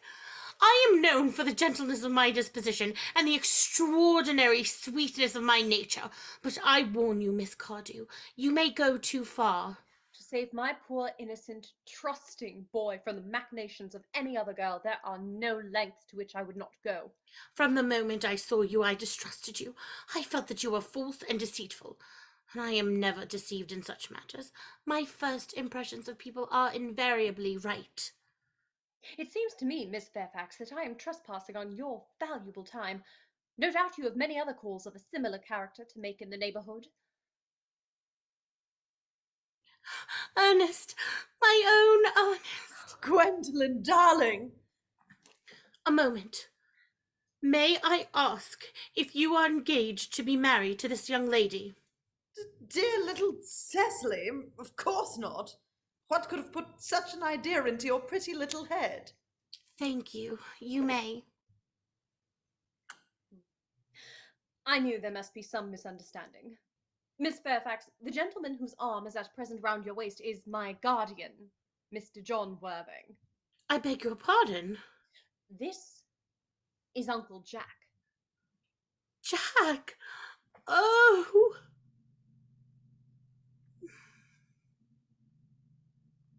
Ah, here is Ernest. My own love. A moment, Ernest. May I ask you, are you engaged to be married to this young lady? What young lady? Good heavens, Gwendolen! Yes, to good heavens, Gwendolen! I mean, to Gwendolen. Of course not. What could have put such an idea into your pretty little head? Thank you. You may. I felt there was some slight error, Miss Cardew. The gentleman who is now embracing you is my cousin, Mr. Algernon Moncrief. Algernon Moncrief? Oh! Are you called Algernon? I cannot deny it. Oh! Is your name really John? I could deny it if I liked. I could deny anything if I liked, but my name certainly is John. It has been John for years. A gross deception has been practiced on both of us. My poor wounded Cecily. My sweet wronged Gwendolen. You will call me sister, will you not? Ugh. There is just one question I would like to be allowed to ask my guardian. An admirable idea. Mr. Worthing, there's just one question I would like to be permitted to put to you. Where is your brother Ernest? We are both engaged to be married to your brother Ernest. So it is a matter of some importance to know where your brother Ernest is at present. Gwendolen, Cecily, it is very painful for me to be forced to speak the truth. It is the first time in my life that I've ever been reduced to such a painful position, and I am really quite inexperienced in doing anything of the kind. However, I will tell you quite frankly that I have no brother Ernest. I have no brother at all. I never had a brother in my life, and I certainly have not the smallest intention of ever having one in the future. No brother at all? None. Have you never a brother of any kind? Never. Not even of any kind. I am afraid it is quite clear, Cecily, that neither of us is engaged to be married to anyone. It is not a very pleasant position for a young girl suddenly to find herself in, is it? Let us go into the house. They will hardly venture to come after us there. No. Men are so cowardly, aren't they? This ghastly state of things is what you call bunburying, I suppose. Yes, and a perfectly wonderful Bunbury it is. The most wonderful Bunbury I've ever had in my life. Well, you've no right whatsoever to Bunbury here. That is absurd. One has a right to Bunbury anywhere one chooses. Every serious Bunburyist knows that. Serious Bunburyist, good heavens. Well, one must be serious about something if one wants to have any amusement in life. I happen to be serious about Bunburying. What on earth you are serious about, I haven't got the remotest idea. About everything, I should fancy. You have such an absolutely trivial nature. Well, the only small satisfaction I have in the whole of this wretched business is that your friend Bunbury is quite exploded. You won't be able to run down to the country quite so often as you used to, dear Algy. And a very good thing, too.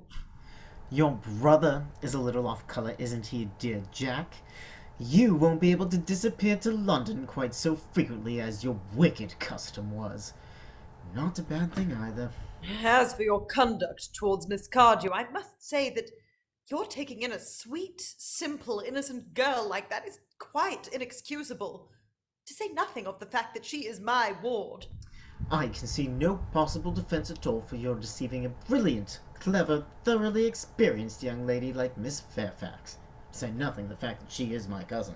I wanted to be engaged to Gwendolen, that is all. I love her. Well, I simply wanted to be engaged to Cecily.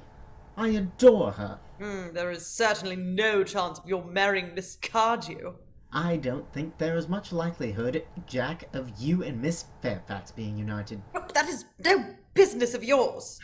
If it was my business, I wouldn't talk about it. Very vulgar to talk about one's business. Only people like stockbrokers do that. Merely at dinner parties.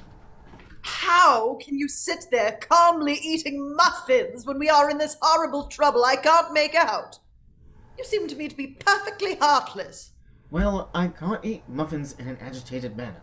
The butter would probably get on my cuffs. One should always eat muffins quite calmly, which is the only way to eat them. I say it's perfectly heartless you're eating muffins at all, under the circumstances. When I am in trouble, eating is the only thing that consoles me.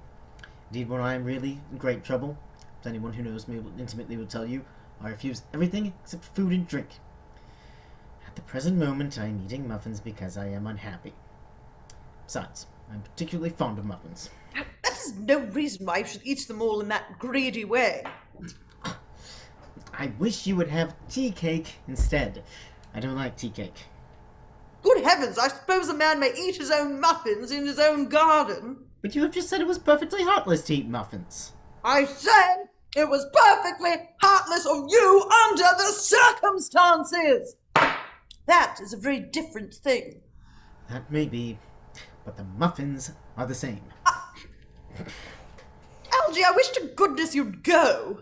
You can't possibly ask me to go without having some dinner. It's absurd. I never go without my dinner. No one ever does, except vegetarians and people like that. Besides, I have just made arrangements for Dr. Chasuble to be christened at 5:45 under the name of Earnest. My dear fellow, the sooner you give up that nonsense, the better. I made arrangements this morning with Dr. Chasuble to be christened myself at 5:30, and I naturally will take the name of Earnest. Gwendolen would wish it. We can't both be christened Earnest. It's absurd. Besides, I've a perfect right to be christened if I like. There is no evidence at all that I've ever been christened by anybody. I should think it extremely probable I never was. And so does Dr. Chasuble. It is entirely different in your case. You have been christened already. Yes, but I have not been christened for years. Yes, but you have been christened. That is the important thing. Quite so. So I know my constitution can stand it. If you're not quite sure about your having been christened, I must say I think it rather dangerous you're venturing on it now. It might make you very unwell. You can hardly have forgotten that someone very closely connected with you was very nearly carried off this week in Paris by a severe chill. Yes, but you said yourself that a severe chill was not hereditary. It used to be, I know. But I dare say it is now. Science is always making wonderful improvements in things. That is nonsense. You are always talking nonsense. Jack, you are at the muffins again. I wish you wouldn't. There are only 2 left. I told you I was particularly fond of muffins. But I hate tea cake. Why on earth, then, do you allow tea cake to be served up for your guests? What ideas you have of hospitality. Algernon, I have already told you to go. I don't want you here. Why don't you go? I haven't quite finished my tea yet. There's still 1 muffin left. Oh.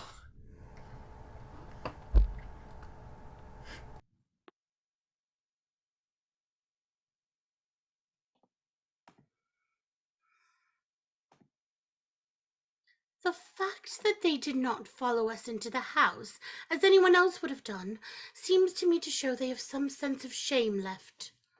You've been eating muffins. That looks like repentance. They don't seem to notice us at all. Couldn't you cough? But I haven't got a cough. They're looking at us. What effrontery!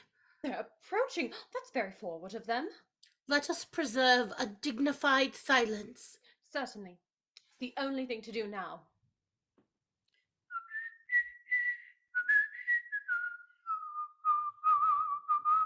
This dignified silence seems to produce an unpleasant effect.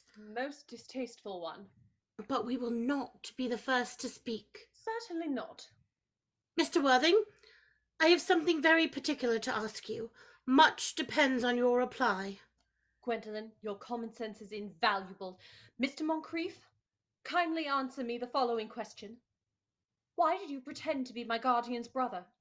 In order that I might have an opportunity of meeting you. That certainly seems a satisfactory explanation, does it not? Yes, dear, if you can believe him. I don't. But that does not affect the wonderful beauty of his answer. True. In matters of grave importance, style, not sincerity, is the vital thing. Mr. Worthing, what explanation can you offer to me for your pretending to have a brother? Was it in order that you might have an opportunity of coming up to town to see me as often as possible? Can you doubt it, Miss Fairfax? I have the gravest doubts upon the subject, but I intend to crush them. This is not the moment for German skepticism. Their explanations appear to be quite satisfactory, especially Mr. Worthing's. That seems to me to have the stamp of truth upon it. I am more than content with what Mr. Moncrief said. His voice alone inspires one with absolute credulity. Then you think we should forgive them? Yes, I mean, no. True. I had forgotten. There are principles at stake that one cannot surrender. Which of us should tell them? The task is not a pleasant one. Could we not both speak at the same time? An excellent idea. I nearly always speak at the same time as other people. Will you take the time from me? Certainly. Your Christian names are still an insuperable barrier. That is all. Our Christian names. Is that all? But we are going to be christened this afternoon. For my sake, you are prepared to do this terrible thing. I am. To please me, you are ready to face this fearful ordeal. I am. Oh, absurd to talk of the equality of the sexes. Where questions of self-sacrifice are concerned, men are infinitely beyond us. We are. They have moments of physical courage of which we women know absolutely nothing. Darling. Darling.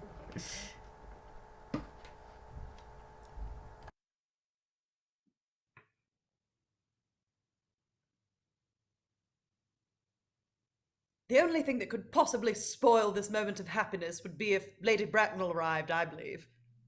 I hope not. Please. Gwendolen, Good heavens! what does this mean? Merely that I am engaged to be married to Mr. Worthing, Mamma. Come here. Sit down. Sit down immediately. Hesitation of any kind is a sign of mental decay in the young, of physical weakness in the old. Apprised, sir, of my daughter's sudden flight by her trusty maid, whose confidence I purchased by means of a small coin, I followed her at once by a luggage train. Her unhappy father is, I am glad to say, under the impression that she is intending a more than usually lengthy lecture by the University Extension Scheme on the influence of a permanent income on thought. I do not propose to undeceive him. Indeed, I have never undeceived him on any question. I would consider it wrong. But of course, you will clearly understand that all communication between yourself and my daughter must cease immediately from this moment. On this point, as indeed on all points, I am firm. I am engaged to be married to Gwendolen, Lady Bracknell. You are nothing of the kind, sir. And now, as regards Algernon. Algernon? Yes, Aunt Augusta. May I ask if it is in this house that your invalid friend, Mr. Bunbury, resides? Oh, no. Bunbury doesn't live here. Bunbury is somewhere else at present. In fact, Bunbury is dead. Dead? When did Mr. Bunbury die? His death must have been extremely sudden. Oh, I killed Bunbury this afternoon. Poor Bunbury died this afternoon. What did he die of? Bunbury. Oh, he was quite exploded. Exploded? Was he the victim of a revolutionary outrage? I was not aware that Mr. Bunbury was interested in social legislation. If so, he is well punished for his morbidity. My dear Aunt Augusta, he was found out. The doctors found out that Bunbury could not live, that is what I mean. So Bunbury died. He seems to have had great confidence in the opinion of his physicians. I am glad, however, that he made up his mind at last to some definite course of action and acted under proper medical advice. And now that we have finally got rid of this Mr. Bunbury, may I ask, Mr. Worthing, who is that young person whose hand my nephew Algernon is now holding in what seems to be a peculiarly unnecessary manner? That lady is Miss Cecily Cardew, my ward. I am engaged to be married to Cecily, Aunt Augusta. I beg your pardon? Mr. Moncrief and I are engaged to be married, Lady Bracknell. I do not know whether there is anything peculiarly exciting in the air of this particular part of Hertfordshire, but the number of engagements that go on seems to me considerably above the proper average the statistics have laid down for our guidance. I think some preliminary inquiry on my part would not be out of place. Mr. Worthing, is Miss Cardew at all connected with any of the larger railway stations in London? I merely desire information. Until yesterday I had no idea that there were any families or persons whose origin was a terminus. Miss Cardew is the granddaughter of the late Mr. Thomas Cardew of 149 Belgrave Square, South-West, Gervase Park, Dorking, Surrey, and the Sporran, Fifeshire, North Britain. That sounds not unsatisfactory. 3 addresses always inspire confidence, even in tradesmen, but what proof have I of their authenticity? I have carefully preserved the court guides of the period. They are open to your inspection, Lady Bracknell. I have known strange errors in that publication. Miss Cardew's family solicitors are Messieurs Markby, and Markby. Markby, and Markby. A firm of the very highest position in their profession. Indeed, I am told that one of the Mr. Markbys is occasionally to be seen at dinner parties. So far, I am satisfied. How extremely kind of you, Lady Bracknell. I have also in my possession, you will be pleased to hear, certificates of Miss Cardew's birth, baptism, whooping cough, registration, vaccination, confirmation, and the measles, both the German and English variety. Ah, a life crowded with incident, I see, though perhaps somewhat too exciting for a young girl. I myself am not in favor of premature experiences. Gwendolen, we have not a moment to lose. As a matter of form, Mr. Worthing, I'd better ask you if Miss Cardew has any little fortune before our departure. About £130,000 in the funds, that is all. Goodbye, Lady Bracknell, so pleased to have seen you. A moment, Mr. Worthing.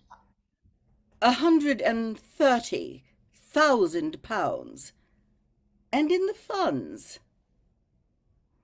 Miss Cardew seems to me a most attractive young lady, now that I look at her. Few girls of the present day have any really solid qualities, any of the qualities that last and improve with time. We live, I regret to say, in an age of surfaces. Come over here, dear. Pretty child. Your dress is sadly simple, and your hair seems almost as nature might have left it, but we can soon alter all that. A thoroughly experienced French maid produces a really marvelous result in a very brief space of time. I remember recommending one to young Lady Lansing, and after 3 months her own husband did not know her. And after 6 months, no one knew her. Kindly turn round, sweet child. No, the side view is what I want. Yes, quite as I expected. There are distinct social possibilities in your profile. The two weak points in our age are its want of principle and its want of profile. The chin a little higher, dear. Style largely depends on the way the chin is worn. They are worn very high just at present. Algernon. There are distinct social possibilities in Miss Cardew's profile. Thessaly's the sweetest, dearest, prettiest girl in the whole world, and I don't care tuppence about social possibilities. Never speak disrespectfully of society, Algernon. Only people who can't get into it do that. Dear child, of course you know that Algernon has nothing but his debts to depend upon. But I do not approve of mercenary marriages. When I married Lord Bracknell, I had no fortune of any kind, but I never dreamed for a moment of allowing that to stand in my way. Well, I suppose I must give you my consent. Thank you, Aunt Augusta. Cecily, you may kiss me. Thank you, Lady Bracknell. You may also address me as Aunt Augusta for the future. Thank you, Aunt Augusta. This marriage, I think, had better take place quite soon. Thank you, Aunt Augusta. Thank you, Aunt Augusta. Speak frankly, I'm not in favor of long engagements. They give people the opportunity of finding out about each other's character before marriage, which I think is never advisable. I beg your pardon for interrupting you, Lady Bracknell, but this engagement is quite out of the question. I am Miss Cardew's guardian, and she cannot marry without my consent until she comes of age. That consent I absolutely decline to give. Upon what grounds, may I ask? Algernon is an extremely, I may say, almost ostentatiously eligible young man. He has nothing, but he looks everything. What more could one desire? It pains me very much to have to speak to you frankly, Lady Bracknell, about your nephew. But the fact is that I do not at all approve of his moral character.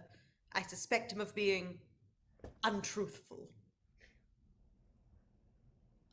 Untruthful? My nephew, Algernon? Impossible! He is an Oxonian. I fear there can be no possible doubt about the matter. This afternoon, during my temporary absence in London on an important question of romance, he obtained admission to my house by means of the false pretense of being my brother. Under an assumed name, he drank, I've just been informed by my butler, an entire pint bottle of my Perrier Jouet Brut 89 wine I was specially reserving for myself. Continuing his disgraceful deception, he succeeded in the course of the afternoon in alienating the affections of my only ward. He subsequently stayed to tea and devoured every single muffin. And what makes his conduct all the more heartless is that he was perfectly well aware from the first that I have no brother, that I never had a brother, and that I don't intend to have a brother, not even of any kind. I distinctly told him so myself yesterday afternoon. Mr. Worthing, after careful consideration, I have decided to entirely overlook my nephew's conduct to you. That is very generous of you, Lady Bracknell. My own decision, however, is unalterable. I decline to give my consent. Come here, sweet child. How old are you, dear? Well, I am really only 18, but I always admit to 20 when I go to evening parties. You are perfectly right in making some slight alteration. Indeed, no woman should ever be quite accurate about her age. It looks so calculating. 18, but admitting to 20 at evening parties. Well, it will not be very long before you are of age and free from the restraints of tutelage. So I don't think your guardian's consent is, after all, a matter of any importance. Pray excuse me, Lady Bracknell, for interrupting again, but it is only fair to tell you that, according to the terms of her grandfather's will, Miss Cardew does not come legally of age till she is 35. That does not seem to me to be a grave objection. 35 is a very attractive age. London society is full of women of the very highest birth who have, of their own free choice, remained 35 for years. Lady Dumbleton is an instance in point. To my own knowledge, she has been 35 ever since she arrived at the age of 40, which was many years ago now. I see no reason why our dear Cecily should not be even still more attractive at the age you mentioned than she is at present. There will be a large accumulation of property. Algy, could you wait for me till I was 35?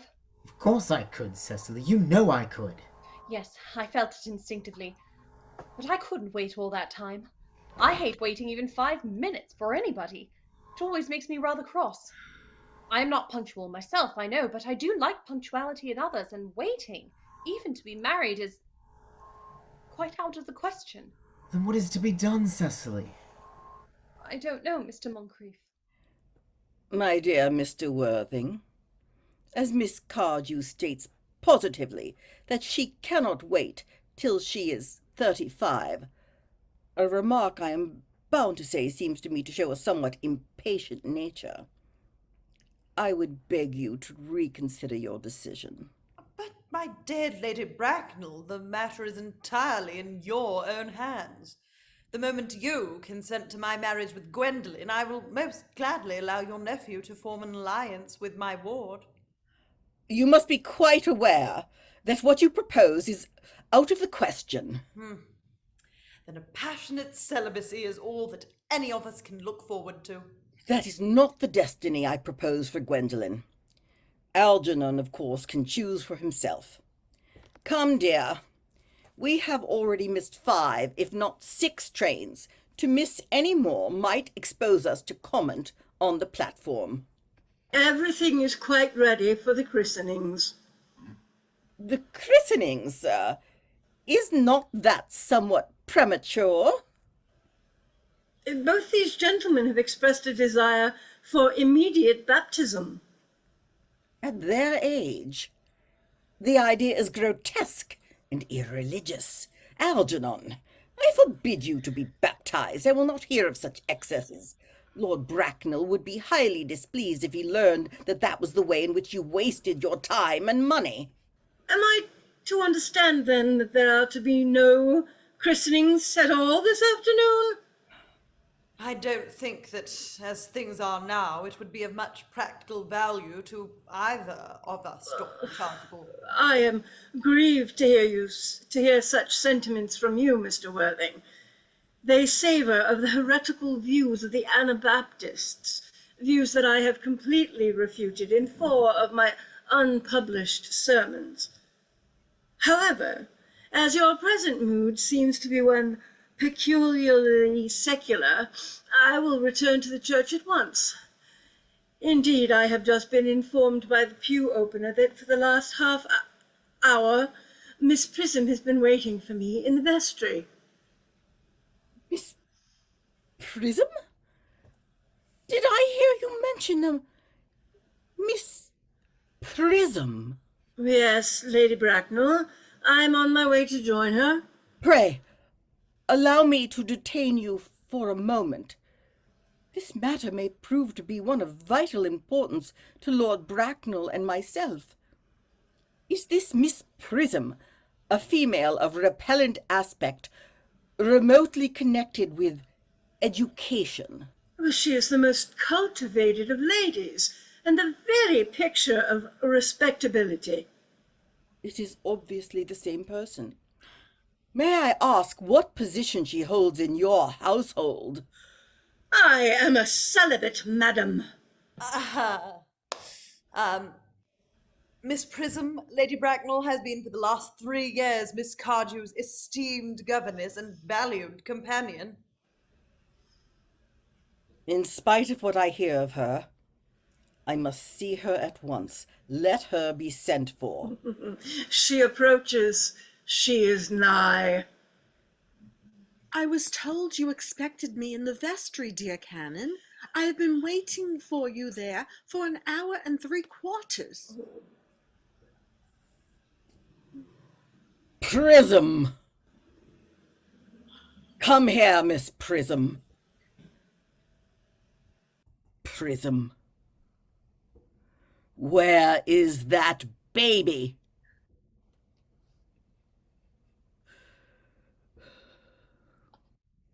"28 years ago, Prism, you left Lord Bracknell's house, number 104 Upper Grosvenor Street, in charge of a perambulator that contained a baby of the male sex.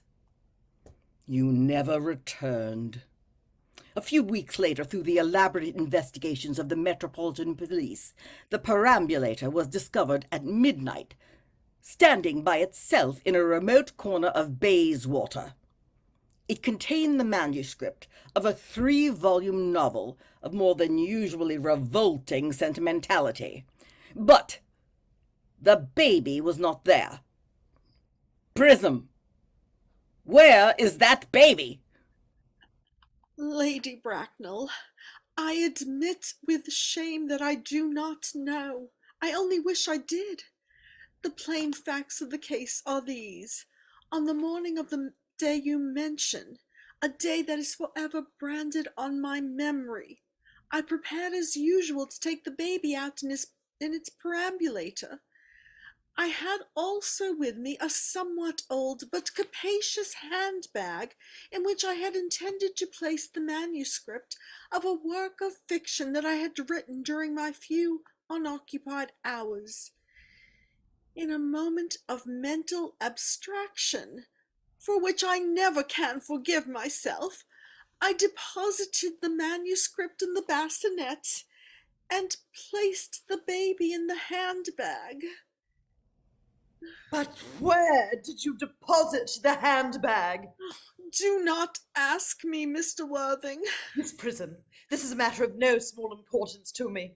I insist on knowing where you deposited the handbag that contained that infant. I left it in the cloakroom of one of the larger railway stations in London. What railway station? Victoria, the Brighton line. I must retire to my room for a moment. Gwendolen, wait for me here.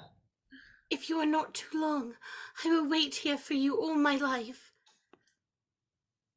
What do you think this means, Lady Bracknell? I dare not even suspect, Dr. Chasuble. I need hardly tell you that in families of high position, strange coincidences are not supposed to occur. They are hardly considered the thing. Where was it? Somewhere over here. Uncle Jack seems strangely agitated. Your guardian has a very emotional nature. No, not that one. Ah! This noise is extremely unpleasant. It sounds as if he was having an argument. I dislike arguments of any kind. They are always vulgar and often convincing. It has stopped now. Blast! Oh, I wish he would arrive at some conclusion. The suspense is terrible. I hope it will last. Is this the handbag, Miss Prism? Examine it carefully before you speak. The happiness of more than one life depends upon your answer. It seems to be mine. Yes. Here is the injury it received through the upsetting of a Gower Street omnibus in younger and happier days. Here is the stain on the lining caused by the explosion of a temperance beverage, an incident that occurred at Leamington. And here on the lock are my initials. I had forgotten that in an extravagant mood I had them placed there. The bag is undoubtedly mine. I am delighted to have it so unexpectedly restored to me. It has been a great inconvenience being without it all these years. Miss Prism, more is restored to you than this handbag. I was the baby you placed in it. You? Yes, Mother! Mr. Worthing, I am unmarried. Unmarried? I do not deny that is a serious blow, but after all, who has the right to cast a stone against one who has suffered? Cannot repentance wipe out an act of folly? Why should there be one law for men and another for women? Mother, I forgive you. Mr. Worthing, there is some error. There is the lady who can tell you who you really are. Lady Bracknell, I hate to seem inquisitive, but would you kindly inform me who I am? I am afraid the news I have to give you will not altogether please you. You are the son of my poor sister, Mrs. Moncrief, and consequently, Algernon's elder brother. Algy's elder brother! Then I have a brother after all. I knew I had a brother. I always said I had a brother. Cecily, how could you have ever doubted that I have a brother? Dr. Chasuble, my unfortunate brother. Miss Prism, my unfortunate brother. Gwendolen, my unfortunate brother. Algy, you young scoundrel, you will have to treat me with more respect in the future. You have never behaved to me like a brother in all your life. Well, not till today, old boy, I admit. I did my best, however, though I was out of practice. My own. But what own are you? What is your Christian name, now that you have become someone else? Good heavens, I had quite forgotten that point. Your decision on the subject of my name is irrevocable, I suppose? I never change, except in my affections. A noble nature you have, Gwendolen. And the question had better be cleared up at once. Aunt Augusta, a moment. At the time when Miss Prism left me in the handbag, had I been christened already? Every luxury that money could buy, including christening, had been lavished on you by your fond and doting parents. Then I was christened, that is settled. Now, what name was I given up? Let me know the worst. Being the eldest son, you were naturally christened after your father. Yes. But what was my father's Christian name? I cannot at the present moment recall what the general's Christian name was, but I have no doubt he had one. He was eccentric, I admit, but only in later years, and that was the result of the Indian climate, and marriage, and indigestion, and other things of that kind. Algy, can't you recollect what our father's Christian name was? My dear boy, we were never even on speaking terms. He died before I was a year old. His name would appear in the army lists of the period, I suppose, Aunt Augusta? The general was essentially a man of peace, except in his domestic life, but I have no doubt his name would appear in any military directory. The army lists of the last 40 years are here. These delightful records should have been my constant study. Upside down. Generals. Malum, Maxbohm, Magley. What ghastly names they have. Markby, Migsby, Mobbs. Oh, Moncrief. Lieutenant, 1840. Captain, Lieutenant Colonel, General, 1869. Christian names. Ernest John. Huh. I always told you, Gwendolen, my name was Ernest, didn't I? Well, it is Ernest after all. I mean, it naturally is Ernest. Yes, I remember now that the general was called Earnest. I knew I had some particular reason for disliking the name. Ernest, my own Ernest. I felt from the first that you could have no other name. Gwendolen, it is a terrible thing for a man to find out suddenly that all his life he has been speaking nothing but the truth. Can you forgive me? I can, for I feel that you are sure to change. My own one. Letitia! Frederick, at last! Cecily, at last. Gwendolen, at last. My nephew, you seem to be displaying signs of triviality. On the contrary, Aunt Augusta, I've now realized for the first time in my life the vital importance of being earnest.